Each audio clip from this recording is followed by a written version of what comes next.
You never think the golden years will end with a phone call. One moment you're surrounded by the laughter of your grandchildren. The next, silence replaces every echo. If you've ever lost someone without explanation, if you know the ache of unanswered questions, you'll understand why I need to finally tell this story. My name is Arthur, and I'm 75 years young. These days, the years seem to melt into one another like ice cream on a summer's day. But some memories remain sharp and vibrant, like freshly painted pictures. Those memories, those are the ones I treasure most, the ones that paint the canvas of my life in the warmest hues. They're memories of Lily, Tom, and Mia, my grandchildren, my heart's delight. Oh, those three, Lily with her bright, inquisitive eyes and a laugh that could fill a cathedral. Tom, a whirlwind of boundless energy, always ready for an adventure, his mischievous grin a constant companion. And Mia, the quiet observer, her thoughtful gaze missing nothing, her gentle spirit a calming balm. They were the sunshine in my days, the melody in my heart. We spent countless hours together, building pillow forts in the living room that rivaled medieval castles, their giggles echoing through the house like joyous chimes. We'd bake cookies, flour dusting our faces like a playful snowstorm, the sweet aroma a constant reminder of our shared joy. I taught them to fish in the quiet pond behind our house, the patience required mirroring the love I felt for them, growing with each wriggling catch. Summers were an explosion of fun. We'd spend entire days exploring the woods behind our house, their imaginations transforming fallen logs into pirate ships and towering trees into enchanted castles. I'd tell them stories, tales spun from the very fabric of my own life, weaving magic into the mundane. I'd carry Lily on my shoulders, her small arms wrapped tight around my neck, as we walked through fields of wildflowers, the scent of summer clinging to our clothes. Tom, always the adventurer, would lead us on daring expeditions, charting our course with a twig and a mischievous glint in his eye. Mia, ever observant, would collect wildflowers, her quiet presence a calming influence on our rambunctious explorations. These were the years that defined my golden age, years filled with laughter, love, and the unwavering bond of a grandfather and his grandchildren. Years I never imagined would end the way they did. But before that darkness fell, there was pure, unadulterated joy, a time of such closeness that I can still feel the warmth of it now, even across the years of silence that followed. And that's a warmth I hope, one day, to feel again. The world shifted on its axis without warning, like an earthquake striking a serene landscape. One day they were there, their laughter echoing in my ears, their small hands clasped in mine. The next, a chilling silence descended, a void where their vibrant presence once bloomed. It was Daniel, my son, their father. He delivered the news with a curtness that belied the gravity of his words, a coldness that froze the very air around me. No more visits, no more stories, no more shared laughter, no more stolen moments of pure joy. He simply stated it, as if severing a connection was as simple as cutting a piece of string. No explanation, no justification, just a brutal, abrupt end to a relationship that had been the cornerstone of my happiness. The words hung in the air, heavy and suffocating, each syllable a hammer blow to my heart. I remember the feeling of numbness, a strange detachment from my own body, as if watching a scene unfold in a distant, unreal world. My mind raced, trying to grasp the enormity of it all, searching for a reason, an explanation, anything to make sense of this sudden, inexplicable change. But there was nothing. Only the hollow echo of his words, reverberating in the silence that had fallen over my life. It felt like a betrayal, not just of me, but of those innocent children who knew nothing of the conflict, who understood only the sudden absence of their grandfather, their friend, their confidant. The shock was profound, a seismic shift that left me reeling. Days bled into weeks, weeks into months, and still I couldn't comprehend it. I replayed every conversation, every interaction, searching for a clue, a hint, anything that might foreshadow this devastating turn of events. But there was nothing. Only a gaping chasm where a vibrant, loving relationship once thrived, leaving me adrift in a sea of confusion and heartbreak. The silence was deafening, a constant, agonizing reminder of what I had lost. A connection so precious, so irreplaceable, snatched away without warning, without explanation, leaving behind a void that seemed impossible to fill. The golden years, so recently bathed in sunshine, were now shrouded in a deep, unsettling shadow, and the questions, the relentless, unanswered questions, haunted me day and night. It's difficult, even now, to articulate the turmoil that raged within me. My father, Arthur, he was always a complex man, a blend of charm and stubbornness, generosity and secrecy. But what he did crossed a line. It wasn't a simple disagreement, a minor falling out. It was a profound breach of trust, a betrayal that shook the very foundations of our family. I remember the agonizing struggle, the internal conflict that tore me apart. My love for my father warred with my responsibility to protect my children. The decision to sever contact wasn't taken lightly. It was born from a deep, gnawing pain, a wound that refused to heal. It wasn't about a simple disagreement, a childish squabble easily resolved.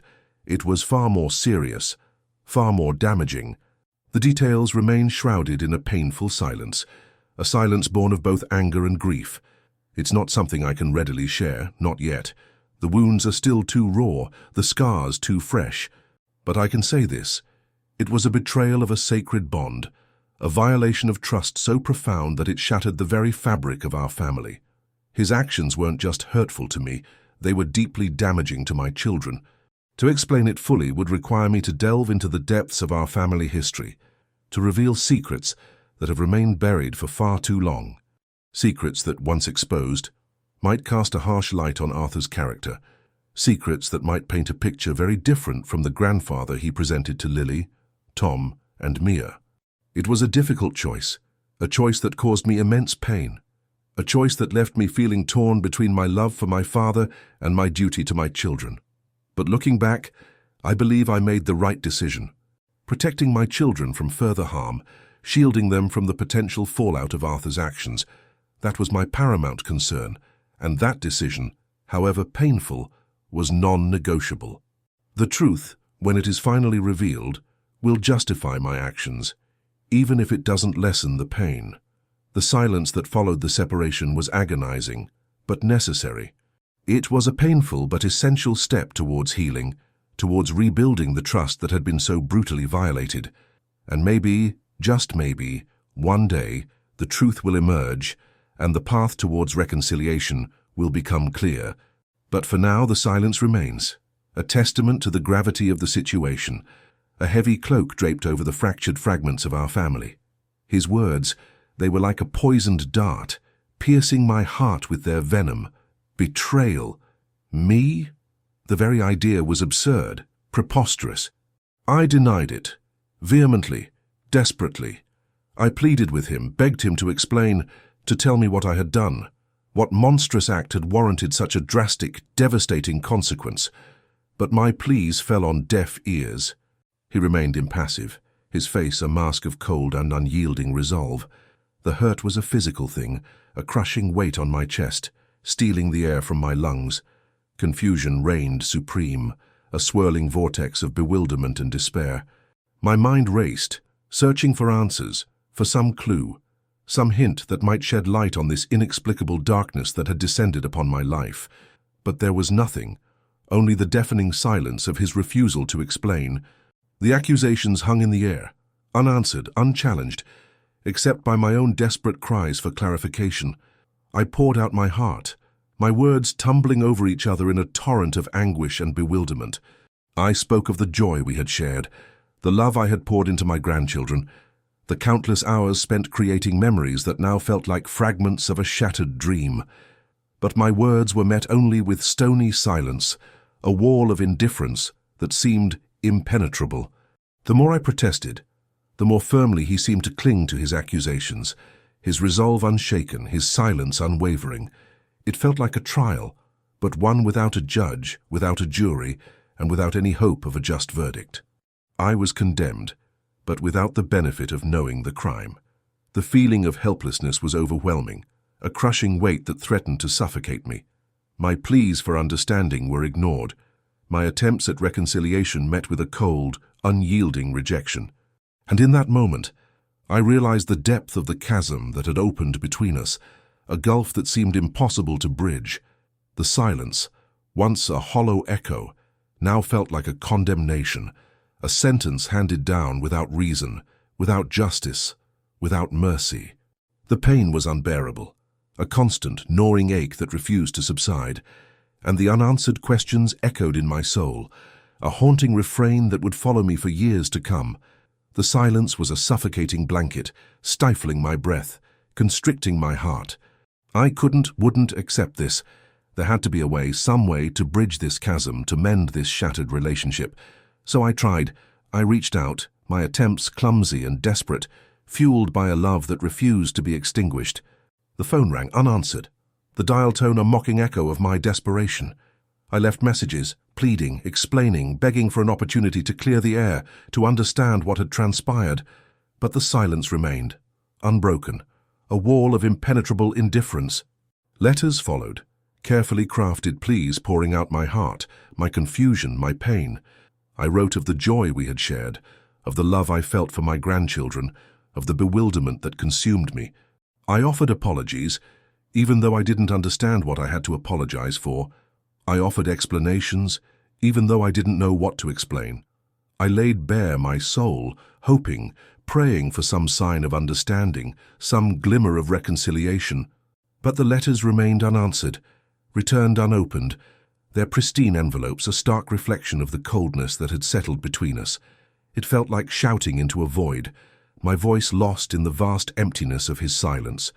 Each unanswered call, each unopened letter was a fresh wound, a constant reminder of the impenetrable wall he had built between us. I tried to understand, to unravel the mystery that shrouded our fractured relationship. I searched for clues, for answers, for any explanation that might make sense of this inexplicable rupture. I replayed conversations, analyzed interactions, desperately seeking a solution, a way to bridge the divide. But the mystery deepened, the silence grew heavier, the enigma more impenetrable. The more I searched, the more frustrated I became. The more I pleaded, the more resolute he seemed in his silence. It was a torturous dance, a frustrating cycle of reaching out, only to be met with a deafening void. Each attempt at reconciliation only served to highlight the chasm between us, deepening the wound, intensifying the pain, solidifying the mystery that had taken root in my heart. And the silence, oh, the unrelenting, suffocating silence, remained my constant companion. The silence became a physical presence, a heavy cloak draped over my shoulders, weighing me down, suffocating me. It wasn't just the absence of sound, it was the absence of connection, of understanding, of love.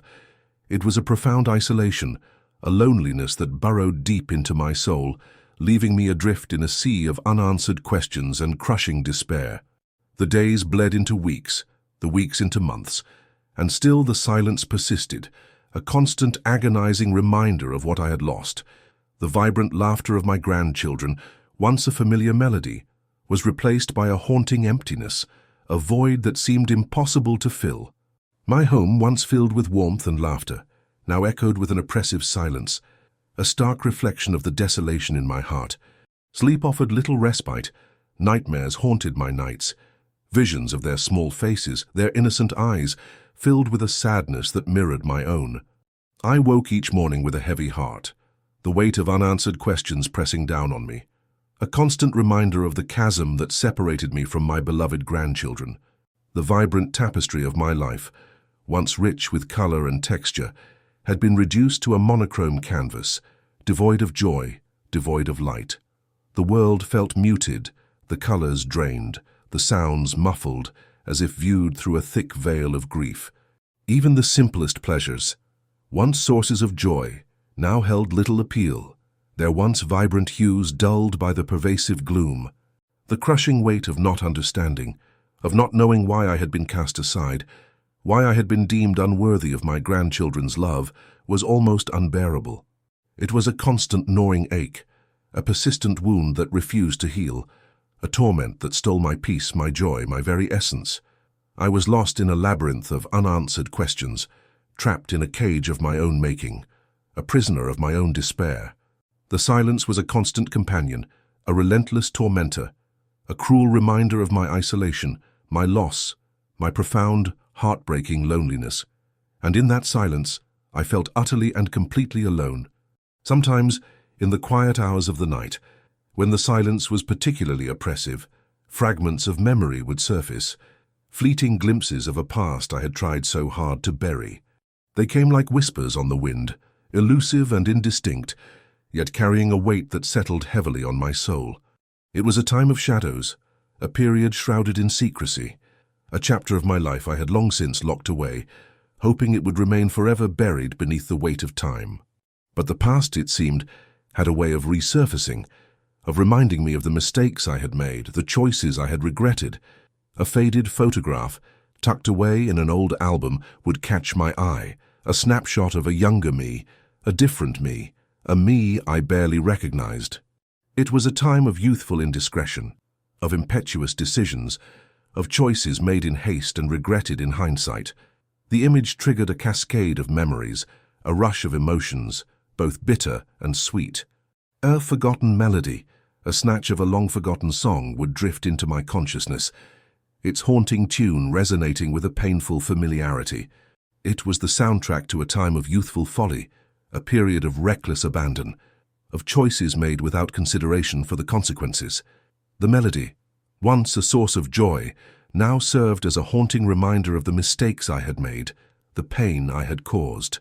There were whispered conversations, overheard fragments of dialogue, snippets of conversations that hinted at a truth I had long since tried to ignore. These fragments, like pieces of a shattered puzzle, teased at the edges of my memory, hinting at a larger picture, a more complex story. These whispers of the past, these fleeting glimpses of a time long gone, were like shadows dancing on the periphery of my consciousness, tantalizing hints of a truth I had tried so hard to suppress. They were a constant reminder of the mistakes I had made, the pain I had caused, and the consequences that still haunted me to this day. And in those whispers, I sensed the key to unlocking the mystery that had shattered my relationship with my son and my grandchildren. The truth, however painful, was starting to reveal itself. The memory surfaced slowly, like a diver rising from the ocean depths, bringing with it the weight of years and the chill of regret. It was a deal, a business deal, struck in the shadows, shrouded in secrecy. A deal that had seemed so clever, so shrewd at the time, but now, viewed through the lens of time and experience, felt like a betrayal, a stain on my conscience. It involved a land deal, a property acquisition, nothing overtly illegal, but certainly ethically questionable. I had cut corners, taken advantage of loopholes, exploited vulnerabilities. It was a ruthless pursuit of profit, a climb to the top fueled by ambition and a disregard for the consequences. I justified it then, telling myself it was necessary, that it was the only way to secure a future for my family. But looking back, I see the flaws in my reasoning, the cracks in my justification. It was a selfish pursuit, a blind ambition that disregarded the ethical implications, the potential harm to others. The money, once a symbol of success, now felt like tainted currency, a constant reminder of the compromises I had made, the sacrifices I had demanded of others. I had pushed myself to the limit, taken risks that jeopardized everything. I had ignored the warning signs, the moral compass that had once guided me, blindly pursuing my ambitions, driven by a need to provide, to succeed, to prove myself. The success was fleeting. The guilt, however, had endured for decades. A persistent shadow that followed me, a constant reminder of the price of my ambition. I had convinced myself that the end justified the means, that the financial security I had gained would outweigh the moral compromises I had made. But the reality was far more complex, far more nuanced.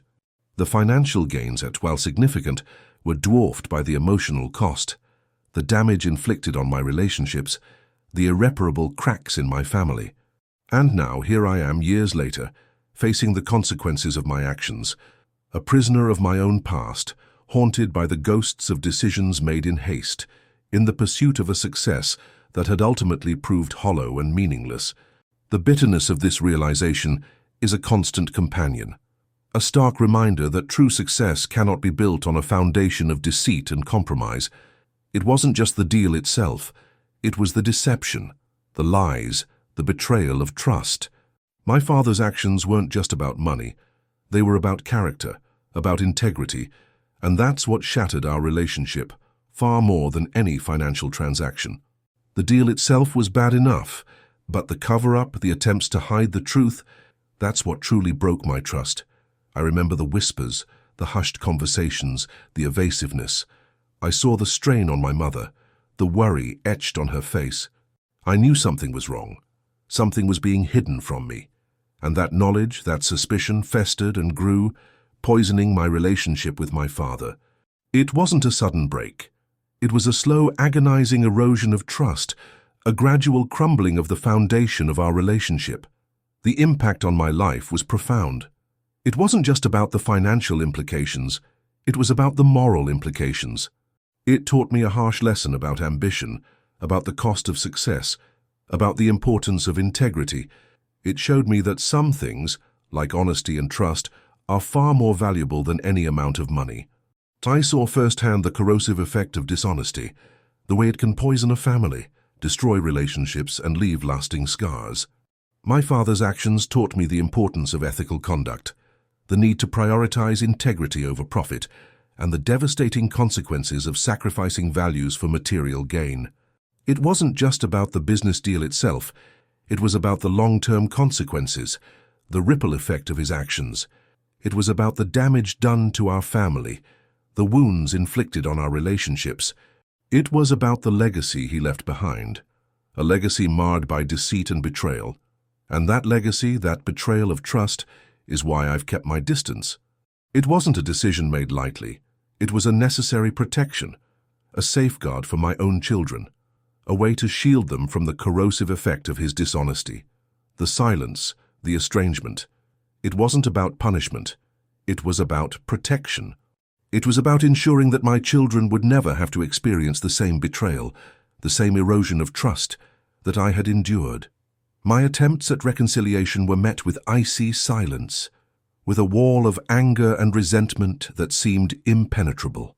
Each phone call, each letter, each carefully crafted email was met with stony silence, a deafening void that only amplified my despair. The gulf between us widened, becoming an unbridgeable chasm, a vast expanse of unspoken words and festering resentments. My son's anger was a palpable thing, a force that threatened to consume me.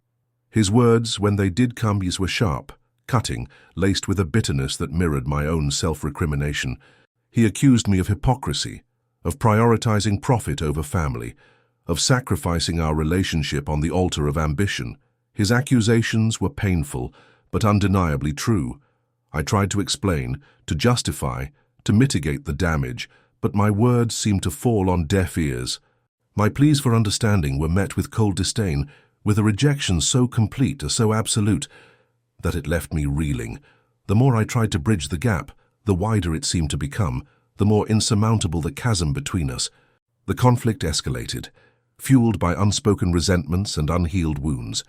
Each attempt at communication only served to deepen the rift, to intensify the anger, to solidify the wall of silence that separated us. My desperate attempts to reconnect only seemed to push my son further away, reinforcing his conviction that I was unworthy of his trust, of his forgiveness. The weight of my failures pressed down on me, crushing me beneath the burden of my guilt and regret. I saw the damage I had inflicted, the irreparable harm I had caused, and the realization was almost unbearable. The silence, the estrangement, the loss of my grandchildren. It was a punishment I had brought upon myself, a consequence I was forced to bear. The pain was relentless, a constant gnawing ache that refused to subside. It was a torment that stole my sleep, my appetite, my joy. It was a deep, abiding sorrow that threatened to consume me, to extinguish the last embers of hope in my heart. And in the midst of this torment, I realized the full extent of my losses, the immeasurable price of my ambition, the irreversible damage I had inflicted on my family. The silence was a constant reminder of my failures, a testament to the depth of my regret. Desperation gnawed at me, a relentless, consuming force. The silence, the absence of my grandchildren, became an unbearable weight, a crushing burden that threatened to suffocate me. I had to try something, anything, to reach them, to bridge the chasm that separated us. My attempts at direct communication had failed miserably, so I resorted to unconventional measures, to desperate acts born of a love so profound, so unwavering, that it refused to be extinguished. I started small, leaving small gifts, a favorite book, a hand-carved wooden toy at the edge of their property, hoping they might stumble upon them, hoping they might see a glimmer of the love I still held for them. Then, I grew bolder, more desperate. I wrote letters to their school, addressed to them personally, pouring my heart out and expressing my remorse, pleading for a chance to reconnect. I enclosed small, cherished items, photographs, trinkets that held memories of our shared times, hoping to stir a flicker of recognition, a spark of remembrance. I knew it was unconventional, even slightly unorthodox, but my desperation outweighed my reservations. The thought of never seeing them again, of never holding them in my arms, was a pain so profound, so agonizing, that it pushed me to the brink of despair. I had to try, even if it meant risking rejection, even if it meant facing further humiliation. The silence continued, however, a heavy blanket of indifference that smothered my hopes, crushing my spirit. Each unanswered letter, each untouched gift, was a fresh wound, a painful reminder of my failure to reach them, to bridge the gulf that separated us. Yet I couldn't give up. The love I felt for my grandchildren was a powerful force, an enduring flame that burned brightly despite the darkness, the despair, the constant rejection. It was a love that fueled my desperation, that drove me to try again and again, even in the face of overwhelming odds, even when hope seemed to dwindle to a mere flicker.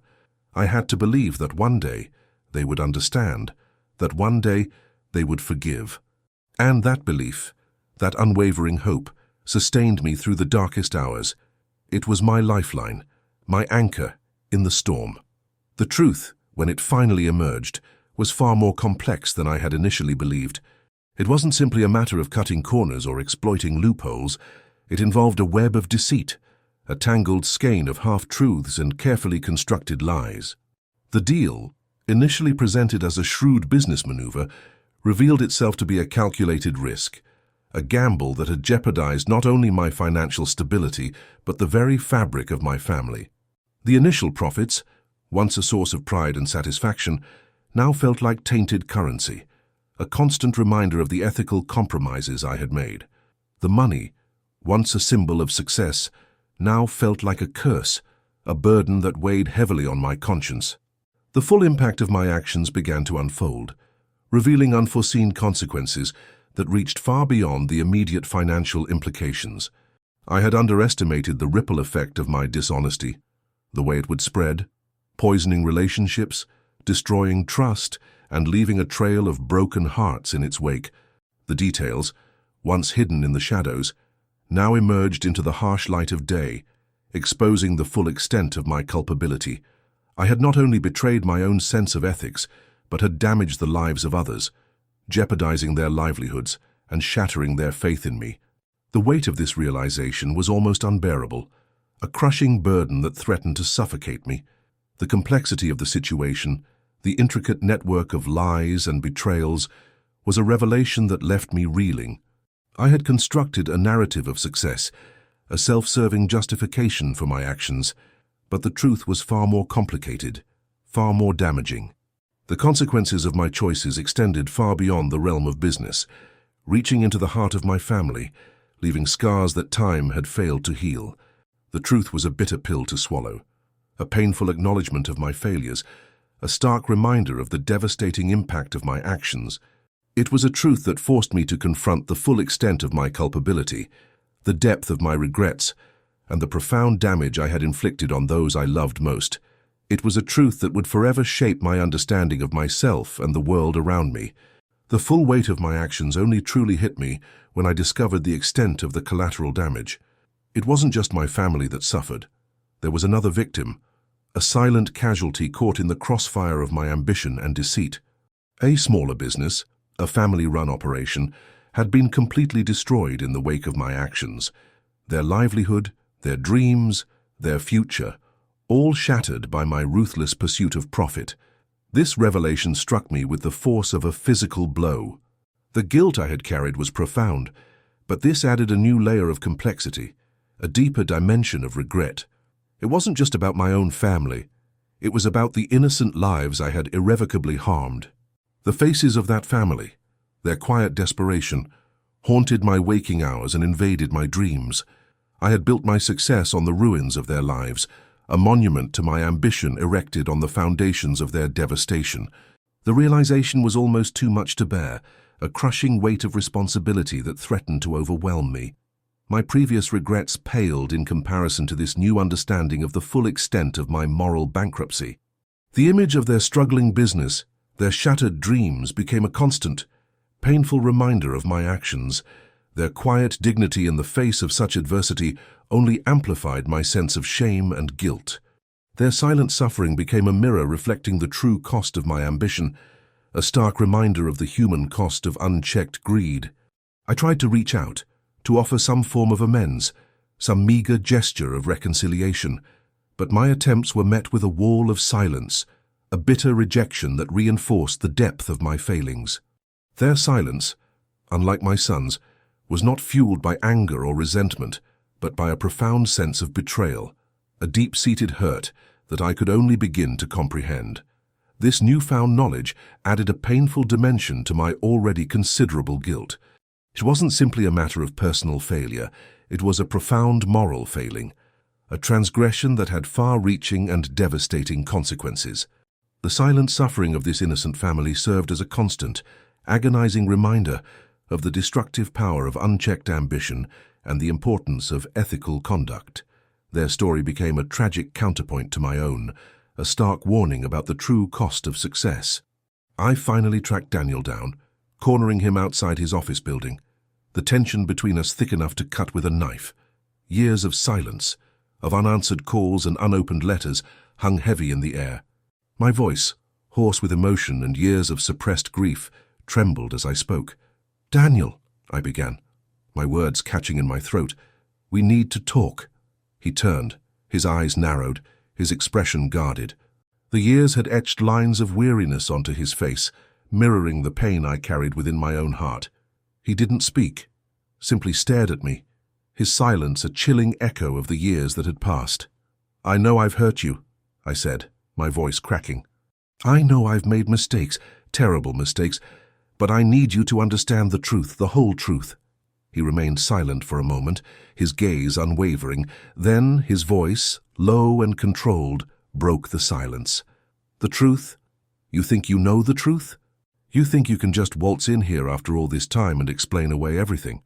"I can try," I insisted, the desperation clawing at my throat. "I want to explain what happened, to show you that it wasn't as simple as you believe. There were things you didn't know, things that were hidden from you." He scoffed, a bitter sound that pierced the air. "Hidden? You think there's anything left to hide? You destroyed our family, Arthur. You destroyed everything." I held my ground, my voice rising slightly, fueled by a desperate need to be heard, to be understood. "Let me explain about the Miller deal. You only heard one side of the story, Daniel. There were other factors, other victims. I never intended for things to turn out this way." His eyes softened slightly, a flicker of something akin to curiosity replacing the hardened anger. He listened as I laid bare the truth, the intricate details of the business deal, the unforeseen consequences, the innocent victims caught in the crossfire. For the first time in years, I saw a glimmer of doubt in his eyes, a crack in the wall of resentment that had separated us for so long. The confrontation, though tense and emotionally charged, offered a fragile hope for reconciliation. A chance to begin the long and arduous journey of healing. Daniel's voice, though still laced with anger, held a tremor of vulnerability. He spoke of the financial ruin that had followed in the wake of my actions, not just for him, but for his family. He described the strain on their marriage, the constant pressure of debt, the fear of losing their home. And then he spoke of the children. "You don't understand, Dad," he said, his voice breaking. "You don't understand what it's like to watch your children suffer because of your choices. They've seen the stress, the worry, the constant arguments. They've felt the instability, the uncertainty. You think they're unaffected. They're not." His words hit me like a physical blow, each syllable a hammer against my already fractured conscience. I had focused so much on the direct consequences of my actions, on the financial ruin and the shattered trust, that I had failed to see the ripple effect, the way it had poisoned the lives of my grandchildren. I had shielded them from the harsh realities of my failures, but they had felt the tremors nonetheless. He explained how the constant tension, the financial anxieties, had created a distance between them and me, a chasm of misunderstanding and resentment that my desperate attempts at reconciliation had failed to bridge. They had witnessed the fallout from my actions, the arguments, the stress, the palpable tension in our home. It wasn't a direct attack on them, but the collateral damage had been devastating. Their silent withdrawal, their reluctance to engage, wasn't a personal rejection, but a consequence of the unstable environment I had created, the atmosphere of anxiety and uncertainty that had permeated their lives. The image of their innocent faces, clouded by the anxieties and tensions of our fractured family, filled me with profound guilt and remorse. My ambition, my greed, had robbed them of their peace, their security, their childhood. The weight of that realization was almost unbearable. It was a truth far more painful than any personal consequence I had previously imagined. The weight of Daniel's words settled upon me, heavy and suffocating. It wasn't just about the money, the business deal, the betrayal of trust. It was about the innocent victims, the collateral damage, the profound impact on my grandchildren's lives. The realization hit me with the force of a tidal wave, washing away years of denial and self-justification. For the first time, I saw myself clearly, not as a victim of circumstance, but as the architect of my own downfall. My ambition, my relentless pursuit of success, had blinded me to the ethical compromises I was making, the devastating consequences I was inflicting on those I loved most. The hollow ache of regret was a constant companion, a relentless reminder of my failures. I had prioritized my own ambitions over the well-being of my family, over the happiness of my grandchildren. I had built a life of superficial success on a foundation of deceit and self-deception. The gilded cage of my achievements felt cold and empty, a stark contrast to the warmth and joy I had once known. The years of silence, the unanswered calls, the unopened letters, they were not just a reflection of my son's anger, but a consequence of my own actions, a testament to the damage I had inflicted. My pursuit of wealth and status had cost me everything that truly mattered. The emptiness within me was a profound and agonizing reminder of the true price of my ambition. I spent sleepless nights wrestling with my conscience, replaying every decision, every compromise, every lie.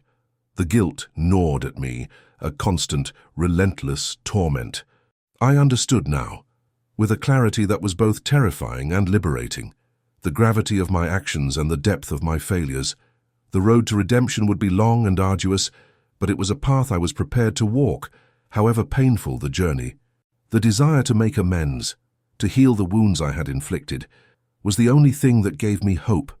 I needed to start rebuilding, to reclaim the trust and love I had so carelessly squandered. The weight of my regret is a physical burden, a constant ache in my chest. It's not just the guilt of my actions, but the profound understanding that I have irrevocably damaged my relationship with my grandchildren. Those precious years, those stolen moments of connection, are gone forever. The thought of it is agonizing. I see their faces in my dreams, their small hands reaching out, their innocent eyes searching for a connection that I have failed to provide. The images are vivid, poignant, a constant reminder of my failings as a grandfather, as a father, as a man. The silence between us is deafening, a void that seems impossible to bridge. I remember the joy of their laughter, the warmth of their hugs, the innocent curiosity in their eyes. Those memories are now bittersweet, a painful reminder of what I've lost, of what I've thrown away through my reckless pursuit of ambition. The emptiness is crushing, a constant reminder of the irreplaceable bonds I have severed. The realization that I may never again experience the simple joys of grandparenthood, the shared laughter, the bedtime stories, the quiet moments of connection, is almost too much to bear. The weight of this loss is immense, a crushing burden of guilt and remorse. My actions have created a chasm between us, a divide that seems insurmountable. The thought that my grandchildren may grow up without knowing me, without understanding the love I hold for them, is a torment that haunts my waking hours and invades my dreams. The silent, unanswered questions hang between us, a constant reminder of the irreparable damage I have done. The pain is profound, a constant, nagging reminder of my failures. The future feels uncertain, the path to reconciliation shrouded in doubt. Yet a flicker of hope remains, a stubborn ember in the ashes of my regret. My trembling hand guided the pen across the paper, each word a testament to my remorse, a plea for understanding. The letter, addressed to my grandchildren, felt heavier than any document I had ever written. It was an attempt to bridge the chasm of silence, to reach across the years of estrangement, to convey the depth of my regret and the unwavering love I held for them. I wrote of my mistakes, my misguided ambition, my reckless pursuit of success at the expense of my family. I acknowledged the pain I had caused, the instability I had created, the dreams I had shattered. There were no excuses, no justifications, only a heartfelt confession of my failures. I described the vivid memories I cherished, the laughter, the hugs, the shared moments of joy. I wrote of the profound emptiness I felt without them in my life, the aching void their absence had left in my heart. Each word was a step towards vulnerability, a stripping away of the hardened exterior I had built around my guilt. The letter wasn't just an apology. It was an attempt to explain, to paint a picture of the man I had become, not the man I had been. It was a testament to the depth of my regret, a plea for forgiveness, a desperate hope for reconciliation. I wanted them to understand that my actions stemmed not from a lack of love, but from a distorted sense of priorities, a misguided pursuit of success that blinded me to the true values of life. I poured my heart onto the paper, hoping that my words would transcend the years of silence, the accumulated pain, the hurt and resentment. The letter was a testament to my hope, a fragile bridge extended across the gulf of misunderstanding and estrangement. I expressed my unwavering love for them, a love that had never diminished despite my actions, a love that I hoped would one day be reciprocated. It was a letter born of profound regret, fueled by a desperate need for forgiveness, and written with the fervent hope of rekindling the precious bonds that had been broken. The letter, in essence, was my soul laid bare. Days bled into weeks, the silence stretching taut, a fragile thread of hope clinging precariously to my frayed nerves. Then, one morning, a letter arrived. The familiar handwriting on the envelope sent a jolt of electricity through me, a surge of both anticipation and trepidation. My hands trembled as I tore it open, my heart pounding a frantic rhythm against my ribs. It was from Sarah, my eldest granddaughter. The letter wasn't long, but each word was imbued with a weight that transcended its brevity. It wasn't a full forgiveness, not yet, but it was a crack in the wall of silence, a glimmer of light piercing through the darkness of our estrangement. She acknowledged receiving my letter, admitting that reading it had been difficult, emotionally charged. She wrote of her childhood memories, not of anger or resentment, but of fleeting moments of joy, of shared laughter, of the warmth she had felt in my presence. These weren't accusations, but recollections, tinged with a bittersweet nostalgia. She didn't condone my actions. Her words were carefully chosen, measured, reflecting a thoughtful consideration of the complexities of our fractured relationship. There was an undercurrent of understanding, a hint of empathy, a willingness to explore the possibility of reconciliation.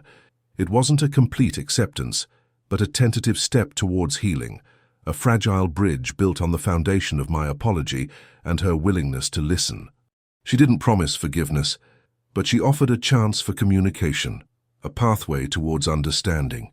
She suggested a meeting, not a grand reconciliation, but a quiet conversation, a chance to talk, to listen, to begin the long and difficult process of healing. Her words were a beacon of hope, a testament to the resilience of the human spirit, a fragile flower pushing through the hardened soil of years of silence and resentment. It was a small step, but in the vast landscape of our estrangement, it felt monumental. It was a sign that perhaps, just perhaps, the chasm between us could be bridged. The possibility of reconnection, once a distant dream, suddenly felt attainable. A single letter, a few carefully chosen words, had ignited a spark of hope in the desolate wasteland of my regret. The meeting was tentative, hesitant, filled with unspoken words and lingering silences. We met in a quiet corner of the park, a neutral space where the weight of the past hung heavy in the air. Sarah arrived first, her eyes downcast, her posture guarded. I watched her approach, a mixture of hope and trepidation swirling within me. The conversation started slowly, cautiously, like two ships cautiously navigating a minefield. There were silences, awkward pauses, moments where the weight of unspoken words threatened to overwhelm us. But gradually, as we spoke, a sense of ease emerged, a tentative bridging of the gulf that had separated us for so long. We talked about simple things at first, the weather, the beauty of the park, the changing seasons. These trivial conversations were a necessary prelude, a way to establish a connection, to build a foundation of trust before tackling the more difficult aspects of our fractured relationship. It was a delicate dance, a careful negotiation of emotions, a slow and painstaking process of rebuilding. Then, we talked about the past, about the hurt, the pain, the misunderstandings. There were tears, both mine and hers. There was anger, frustration, and a raw, unfiltered expression of emotion. But there was also something else, a shared understanding, a recognition of the pain we had both endured, a willingness to move forward. The small act of reconciliation wasn't a sudden, dramatic transformation. There was no grand declaration of forgiveness, no sweeping gesture of reconciliation. It was instead a small step, a tentative movement towards healing, a quiet acknowledgement of our shared humanity. We didn't erase the past, but we acknowledged it, embraced its complexities and committed to navigating its aftermath together. It was a beginning, a fragile hope for a future where the bonds of family might once again be strengthened, a promise of a future where the pain of the past could be slowly, painstakingly healed. The park bench, once a symbol of our estrangement, now represented a tentative step toward a brighter future. The path ahead is long and arduous, a winding road filled with potential obstacles and unforeseen challenges. There will be setbacks, moments of doubt, times when the weight of the past threatens to overwhelm us. The healing process is not linear. It's a journey marked by fits and starts, by progress and regression. We will stumble, we will falter, but we will continue to move forward. Forgiveness is not a switch that can be flipped on or off. It's a gradual process, a slow unwinding of resentment, a gradual letting go of anger and hurt. It requires patience, understanding, and a willingness to confront the complexities of the past without judgment or self-recrimination. It is a journey of self-discovery, of healing, and of relearning how to trust and be trusted.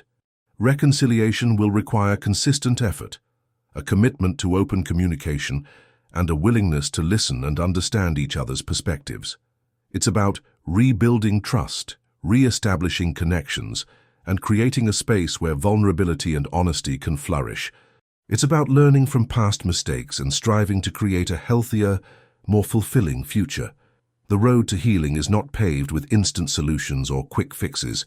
It's a journey of self-reflection, of confronting our own shortcomings, and of accepting responsibility for our actions. It's about acknowledging the pain we have caused and committing to creating a future where love and understanding prevail. There will be moments of frustration, times when we question our ability to overcome the obstacles in our path. But amidst the challenges, there is hope. The seed of reconciliation has been planted, and with consistent nurturing and unwavering commitment, it can blossom into something beautiful and enduring. The future is not predetermined.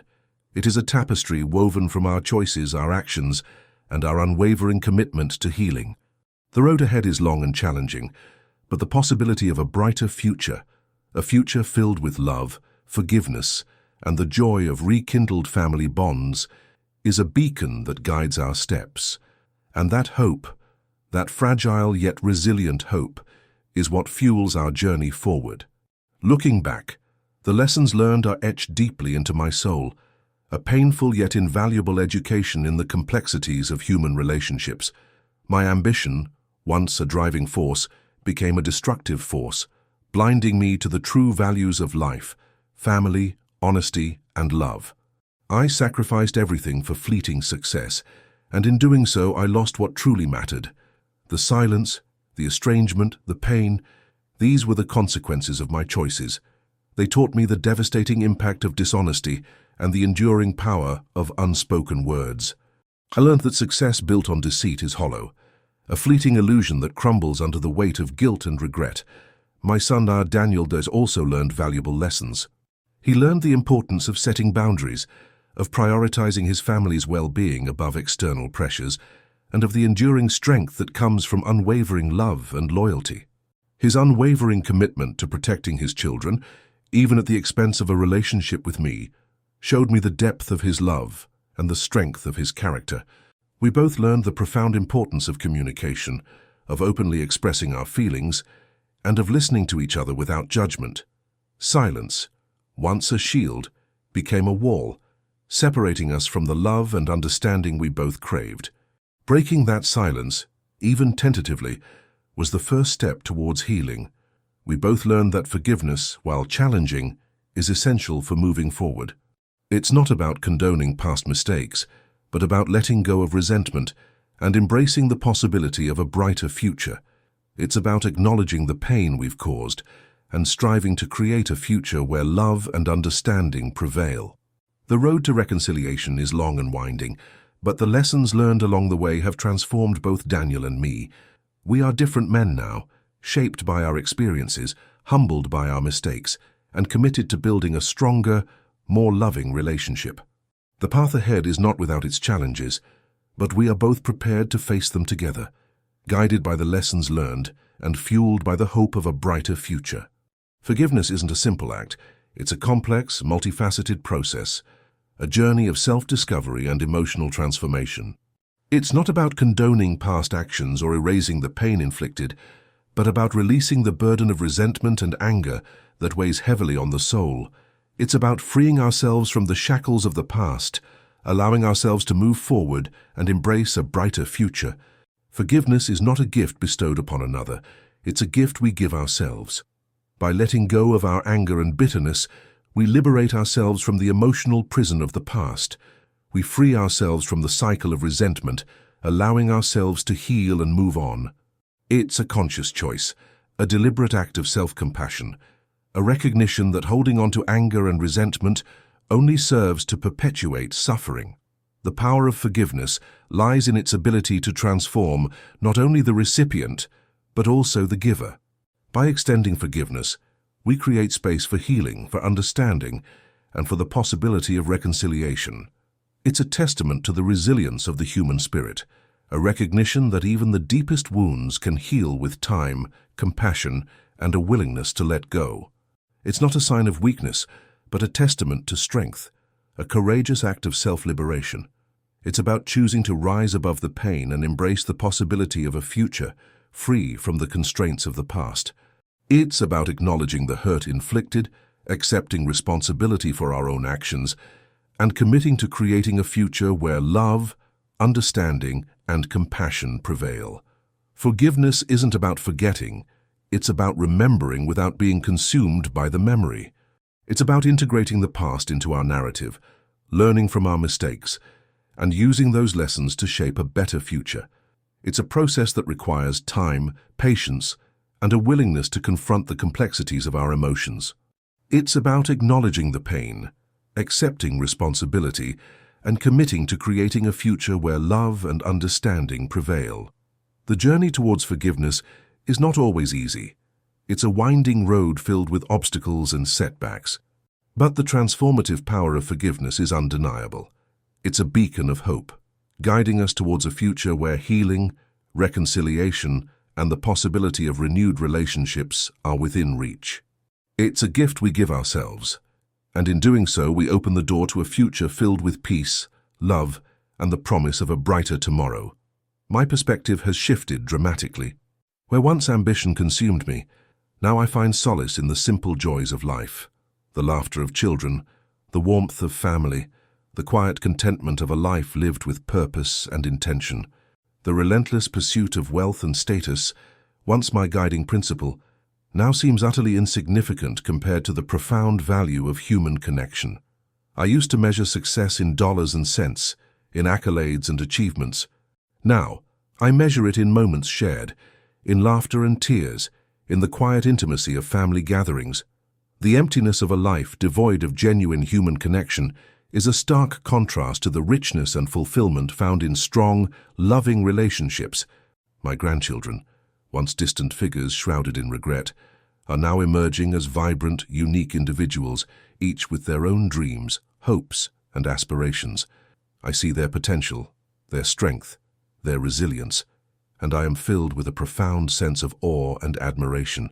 The years of separation, while painful, have only deepened my appreciation for the preciousness of these relationships.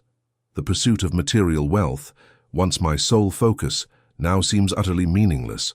The true riches of life are not found in bank accounts or stock portfolios, but in the love, laughter, and shared experiences that bind families together. My past mistakes have served as a harsh but valuable teacher, guiding me towards a deeper understanding of what truly matters. I've learned that life's most precious treasures are not things we can buy or possess, but relationships we nurture and cherish. These connections, built on honesty, trust, and mutual respect, are the cornerstones of a fulfilling life. The time spent with my family is no longer taken for granted. Each moment is savored, each interaction cherished. My greatest regret is not the loss of wealth or status, but the lost time with my grandchildren. The years of estrangement weigh heavily on my conscience, but I'm determined to make amends, to rebuild the bridges that were burned, and to create a future where love, understanding, and forgiveness prevail. My new perspective is one of gratitude, of humility, and of unwavering commitment to the precious relationships that make life truly worthwhile. The past is a lesson learned, the future is a promise to be kept. The road to reconciliation is paved with patience, understanding, and a willingness to forgive. It's a journey, not a destination, marked by both progress and setbacks. There will be moments of doubt, times when the weight of the past threatens to overwhelm us. But even amidst the challenges, hope persists, a resilient flame that guides our steps forward. The bonds of family are powerful and enduring, capable of withstanding even the most turbulent storms. They are the bedrock of our lives, the source of our strength, and the foundation upon which we build our futures. Though fractured by time and misunderstanding, these bonds possess an inherent resilience, a capacity for healing and renewal. The journey of healing is not always linear. It's a process of growth, of self-discovery, and of learning to forgive ourselves and others. It's about confronting the painful realities of the past without judgment or self-recrimination, and about embracing the possibility of a brighter future. It's about understanding that relationships are not static. They evolve, adapt, and grow stronger with time and effort. Reconciliation is not a guarantee, but it is a possibility, a hope that sustains us through the darkest of times. It's the unwavering belief that even the most deeply fractured relationships can be mended, that even the most painful wounds can heal. It's a testament to the enduring power of love, compassion, and the unwavering commitment to rebuilding what has been broken. The path ahead may be long and challenging, but it is a path worth traveling. The rewards of reconciliation are immeasurable. The joy of rekindled relationships, the comfort of shared experiences, and the unwavering support of a loving family. It's a journey of self-discovery, of healing, and of relearning how to trust and be trusted. It's about rebuilding trust, re-establishing connections, and creating a space where vulnerability and honesty can flourish. And so, as I look towards the horizon, I see not an ending but a new beginning, a future filled with hope, forgiveness, and the enduring power of family bonds. The journey has been arduous, the lessons learned profound, but the promise of reconciliation, of a future where love and understanding prevail, is a beacon guiding my steps forward. And in that hope, I find peace. If you're still holding on to silence, to regret, or to love left unspoken, maybe today is the day to reach out. Sometimes, the smallest step can begin to heal the deepest wounds. What would you say if you had one more chance?